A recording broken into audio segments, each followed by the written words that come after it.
Let's talk adoption language. Hi, I'm Stephanie A, and today on All About Adoption, we're going to talk about positive and negative adoption language. And we're also going to take a quiz. So until someone takes or joins the adoption journey, we really start out with not knowing the proper language to use, such as myself. I still even struggle with some of the language today because I'll talk more about why that is. And that's okay. We all start somewhere and we all learn. That doesn't mean that you mean any harm by using what's considered negative adoption language, just like I don't mean any harm when I'm still working on my own adoption language as well. Okay, here's your quiz. How many of you heard of the phrase put up for adoption? Now, how many of you know where that came from? Okay, it came from the orphan trains. If you guess that, you can give yourself 100 extra points. So the orphan trains are when trains came from the larger cities out east and brought the children across on trains out to the Midwest. And when they were brought to the cities on the trains, they would put up on a stage for families to be able to choose the child that they wanted to adopt. So that is where that's where the phrase put up for adoption came from. So that's actually considered a negative terminology. However, it's vastly used across everywhere. People are just commonly used to using that term, put up for adoption. Okay, this terminology is fairly new. Really, it's just within the last, it's now 2021. So within the last year, or really 18, maybe 24 months, that this has happened. And so before placement, the proper language to use is expecting mom and hopeful adoptive parents.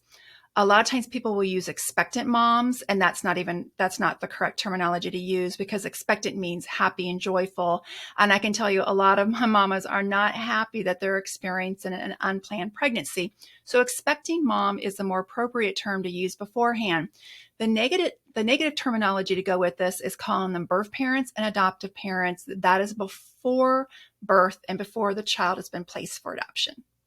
I still struggle with this. I still call expecting moms birth parents, and that's just because I've been using that terminology for over 25 years. And so it just takes a little bit of time to train an old social worker on the new proper language to use.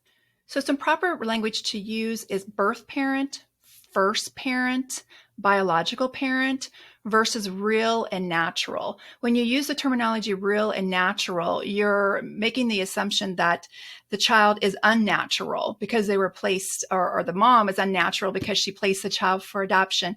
And that's just not the correct terminology to use. You are a biological parent, or you're the first parent, or you're the birth parent. Those are, and also the adopting parent.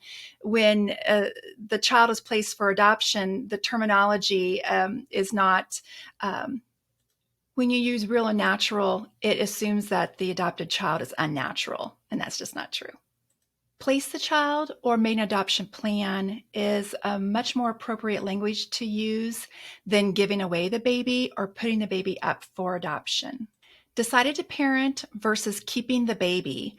When she decides to make a parenting plan, that is a choice that she's made, just like she made the choice of making an adoption plan. When you say keeping the baby, it really turns the baby into a possession, and that's not what it is. This is a plan, either a parenting plan or an adoption plan is made. So, unable to conceive versus being able to have your own children. I can tell you when you adopt, those are your own children. So those are the positive and negative languages that I have for you today. So I hope you have a good rest of your day. Thanks. Bye.